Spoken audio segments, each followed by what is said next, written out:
সংসদ উত্তপ্ত করে জুলাই জাতীয় সনদ, গণভোট, সংবিধান সংস্কার ইস্যুগুলো কি রাজপথ উত্তপ্ত করতে যাচ্ছে? এই প্রশ্ন গতকাল আমাদের কারো কারো মনে হাজির হতেই পারে। কারণ বিরোধী দলীয় নেতা ডক্টর শফিকুর রহমান সংসদ থেকে ওয়াকআউটের পর এক ধরনের ইঙ্গিত করেছেন তারা জনগণের কাছে যাওয়া ছাড়া উপায় নেই, মানে তারা রাজপথে যেতে পারেন।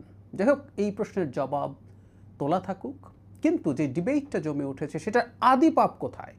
এই সংকটটা কেন হয়েছে? এই সংকটটা কিন্তু ইম্পেন্ডিং ছিল। আমি বা আরও কেউ আমি খুব সিরিয়াসলি পূর্বাভাস করছিলাম যে একটা সংকট তৈরি হবেই নির্বাচনের পর এই সনদ এবং এই গণভোটের রায় বাস্তবায়ন নিয়ে। আরেকটা প্রশ্ন এসে হাজির হয়েছে, সেটা হলো বিএনপি হাঁ ভোট দেওয়ার কথা বলেও এখন গণভোটকে ঠিকঠাক মতো ফলো করছে না, অর্থাৎ বিএনপি প্রতারণা করেছিল জনগণের সাথে। এই প্রশ্নটার জবাব দেওয়া খুবই জরুরি বলে আমি মনে করি। এটা সত্য, বিএনপি এবং বিএনপি প্রধান জনাব তারেক রহমান নির্বাচনের ক্যাম্পেইনের সময় হাঁ ভোট দেওয়ার আহ্বান জানিয়েছিলেন এবং সেই আহ্বান জানানোর মাধ্যমে এই ভোট যখন হাঁ হলো, বিএনপির অনেক মানুষ ভোট দিয়েছেন এখানে, তাতে এখন তারা যে অবস্থান নিচ্ছে, বিএনপি যে অবস্থান দেখা যাচ্ছে, সেটা প্রতারণাপূর্ণ কিনা অ্যাপারেন্টলি কেউ বলতে পারেন, কিন্তু আমি দাবি করি এটাও ভুল দাবি, মিথ্যা দাবি।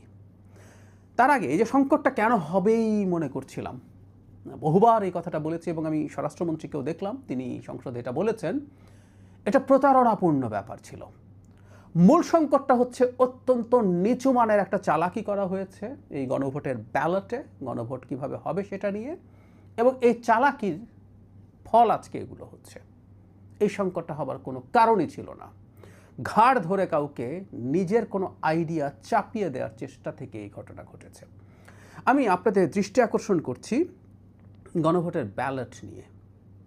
আমি ক খ গ ঘ আপনারা দেখেছেন, আমি গটা একটু পড়ি, ঘটা একটু পড়ি, ক খতে আমি পরে আসছি। গতে বলা হচ্ছে, সংসদে নারী প্রতিনিধি বৃদ্ধি, বিরোধী দল হইতে ডেপুটি স্পিকার ও সংসদীয় কমিটির সভাপতি নির্বাচন, মৌলিক অধিকার, বিচার বিভাগের স্বাধীনতা, স্থানীয় সরকার, প্রধানমন্ত্রীর মেয়াদ, রাষ্ট্রপতির ক্ষমতা সহ তফসিলে বর্ণিত যে 30টি বিষয়ে জুলাই জাতীয় সনদে ঐক্যমত্য হইয়াছে, সেগুলো বাস্তবায়নে আগামী জাতীয় সংসদ নির্বাচনে বিজয়ী রাজনৈতিক দলগুলো বাধ্য থাকিবে। ঘতে বলা হচ্ছে, জুলাই জাতীয় সনদে বর্ণিত অপরাপর সংস্কার রাজনৈতিক দলগুলোর প্রতিশ্রুতি অনুসারে বাস্তবায়ন করা হইবে। আচ্ছা, এই দুইটা অপশন যদি গণভোটে থাকতো কি সমস্যা ছিল? কোনো সমস্যা ছিল না। তাতে যার যেখানে যেটা ঘতে যেটা আছে, এই 30টা বিষয়, তার মানে 30টা বিষয়ে বিএনপি সহ সবাই একমত হয়েছে, এগুলো সবাই করবেন, বাকিগুলো তার ইশতেহার মতো বা প্রতিশ্রুতি মতো হয়ে যাবে। জামাত যদি ক্ষমতায় যেতে তারা তাদেরটা করবে, এনসিপি জিতলে তাদেরটা করবে, তাদের জোট যদি যেতে তাই করবে, বিএনপি জিতলে বিএনপি যা মনে করে সেটা করবে। গ আর ঘ শুধু এই দুইটা অপশন গণভোটে থাকলেই হতো, কিন্তু এখানে একটা বাজে চালাকি করা হয়েছে, নোংরা চালাকি করা হয়েছিল। সেটা হচ্ছে, কতে নির্বাচনী তত্ত্বাবধায়ক সরকার, নির্বাচন কমিশন এবং অন্যান্য সাংবিধানিক প্রতিষ্ঠান জুলাই সনদে বর্ণিত প্রক্রিয়া আলোকে গঠন করা হইবে। খ, জাতীয় সংসদ হইবে 2 কক্ষ বিশিষ্ট, এবং এখানে ওই যে প্রপোর্শনাল রিপ্রেজেন্টেশনের কথা আছে সেটা বলে ফেলা হচ্ছে, এবং সংবিধান সংশোধন করতে হলে যে উচ্চকক্ষের সংখ্যাগরিষ্ঠ সদস্যের অনুমোদন প্রয়োজন হবে। ক আর খতে আসলে আনা হয়েছে এমন ইস্যুগুলোতে যেগুলোতে বিএনপির নোট অফ ডিসেন্ট আছে, যেমন তত্ত্বাবধায়ক সরকারে বিএনপির নোট অফ ডিসেন্ট নেই, মানে থাকবে না তা বলছে না, তত্ত্বাবধায়ক সরকার থাকবে, গঠন প্রক্রিয়ার কোনো একটা জায়গায় পরের দিকে এসে বিএনপির নোট অফ ডিসেন্ট আছে, এবং কমিশনগুলোর মধ্যে নির্বাচন কমিশনে বিএনপির সর্বসম্মত ঐক্যমত্য আছে, কিন্তু অন্য কমিশনের ব্যাপারে নোট অফ ডিসেন্ট আছে। আর উচ্চকক্ষ বিএনপি চায়, কিন্তু পিআর ভোটের প্রপোর্শনাল রিপ্রেজেন্টেশন অনুযায়ী চায় না। এগুলোতে বিএনপির অবস্থান নিয়ে যে কেউ সমালোচনা করতে পারে, সমালোচনার জায়গা আছে, সমালোচনা হয়েছেও, কিন্তু বিএনপির অবস্থানগুলো ছিল এবং তার পরিষ্কার নোট অফ ডিসেন্ট আছে। তাই যদি হয়ে থাকে, জুলাই জাতীয় সনদের কথা এখানে কর খতে উল্লেখ আছে, সেগুলোতে বিএনপির নোট অফ ডিসেন্টও ছিল। চালাকি করে এ দুটোকে কর খতে নিয়ে নেওয়া হলো, যাতে ঘাট ধরে বিএনপির ওপরে এই দুটো চাপিয়ে দেওয়া যায়। আমি আবারও বলছি, ঘাট ধরে যেন চাপিয়ে দেওয়া যায়, এই জন্য কর খতে এগুলো নিয়ে দেওয়া হলো। তাহলে আমি আবারও বলি, ঘতে বললেই হতো, গ আর ঘ দুটো থাকলেই হতো।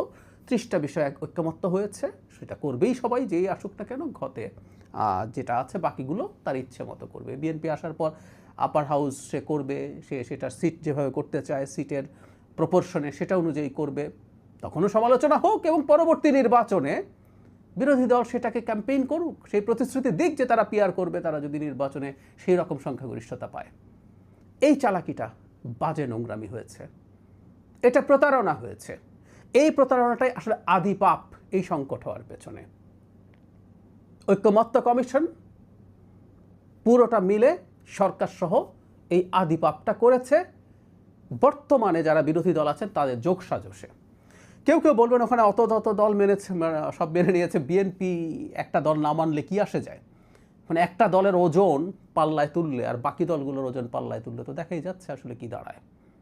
আমি বহুবার বলেছি আমরা আগে গণভোট নিয়েছি, অথচ এটা হবার কথা ছিল না। আগে এটা পার্লামেন্টে আলোচনা হবে, হয়ে গণভোটে যাওয়ার কথা ছিল।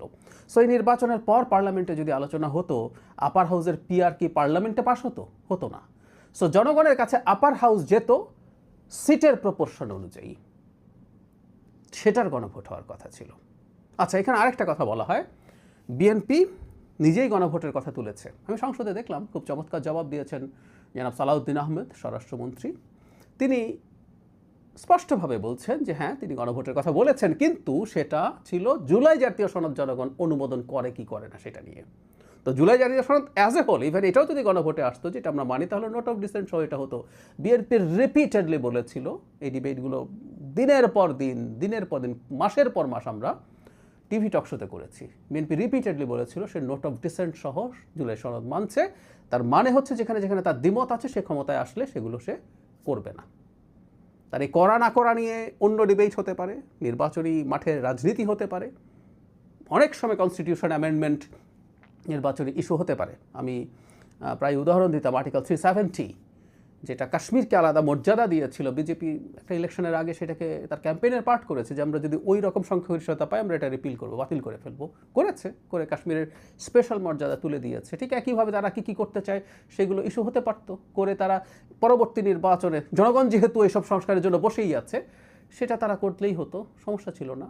কিন্তু করলো কি, সবাই মিলে, কমিশন এবং এই জামাত এনসিপির চিন্তা সব মিলে এই প্রতারণাপূর্ণ চালাকিটা করা হয়েছে।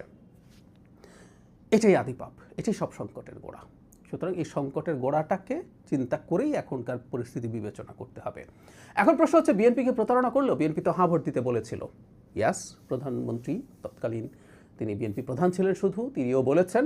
আচ্ছা, এখন এই যে গণভোটের ব্যালটটা আসলো, বিএনপি কি তাহলে না ভোট দিতে বলবে? আমরা খেয়াল করি, ওপরে তত্ত্বাবধায়ক সরকার এবং কমিশনগুলো আর আপার হাউস, 3টা ইস্যু আছে, আর গতে আছে 30টা ইস্যু। 30টা ইস্যুতে বিএনপি একমত হয়েছে। তো বিএনপি না বলা মানে হচ্ছে বিএনপি ওই 30টাও ডিনাউন্স করছে। এটা কি হওয়া উচিত? বিএনপি হ্যাঁ বলেছে, সে 30টাকে তো ওন করে, বাকি যে দুটো কর খোয়া আছে সেটার ব্যাপারে বিএনপির মরাল স্ট্রেংথ আছে, কারণ সে শত সমালোচনার পরও কর খতে তার অবস্থান থেকে সরে আসেনি। আমি আবারও বলছি, কর খতে বেশ কিছু জায়গায় বিএনপির বিরুদ্ধে যৌক্তিক সমালোচনা আছে, সেই সমালোচনা করা যায়, ভ্যালিড গ্রাউন্ড আছে। আমি এটা এখনও বলছি, সরকারের অংশ হয়েও বলছি। কিন্তু বিএনপি এই জায়গায় সৎ ছিল। কোনোদিনও বিএনপি বলেনি যে সে এটা করতে চায়। সুতরাং সে হায়ের কথা বলেছে, সে 30টাকে ওন করে এবং কর ক্ষয়ের ব্যাপারে তার অবস্থান আছে, সে সেই কথাগুলোই এখন বলার চেষ্টা করবে। আর এটার লিগ্যাল এবং কনস্টিটিউশনাল ডিবেট তো আপনারা অনেকে দেখেছেন, যে আদেশ হয়েছে সেটা নিয়ে প্রশ্ন আছে, গণভোট হয়ে গেছে, সেই গণভোটের নিয়ে, সেই অধ্যাদেশ নিয়ে আলাপ আছে, সব কিছু নিয়ে আলাপ হচ্ছে, সেটা চলুক। আমি ব্যক্তিগতভাবে মনে করি যা হয়েছে, পরিস্থিতি যা আছে, আমি বহুবার আগেও বলেছি যে এই দুটো ইস্যু সরিয়েও যদি রাখি, আমরা আসলে অনেকগুলো গুরুত্বপূর্ণ ইস্যুতে একমত হতে পেরেছি। সেই জিনিসগুলো অন্তত ইমপ্লিমেন্টেড হওয়া দরকার। সেগুলো ইমপ্লিমেন্টেড যদি হয় ঠিকঠাক মতো, আমরা অনেকটা এগিয়ে যাব। আর কিছু যদি নাই হয়, সেটা ভালো এক অর্থে। বিরোধীরা ইস্যু পাবেন, তারা সেটা নিয়ে রাজনীতি করুন। আগামী নির্বাচনে অন্যান্য অনেক ইস্যুর সাথে এটাকেও তারা ইস্যুতে পরিণত করুন। জনগণের কাছে যান এবং জনগণের কাছে গিয়ে আগামী নির্বাচনে বিএনপিকে পরাজিত করুন। আপনারা ক্ষমতায় আসুন, ভালো তো, এতে সমস্যার কিছু নাই। একটা গণতান্ত্রিক ব্যবস্থা, একটা গণতান্ত্রিক রাজনীতি এভাবেই চলে। এর মধ্যে শয়তানি, এর মধ্যে প্রতারণা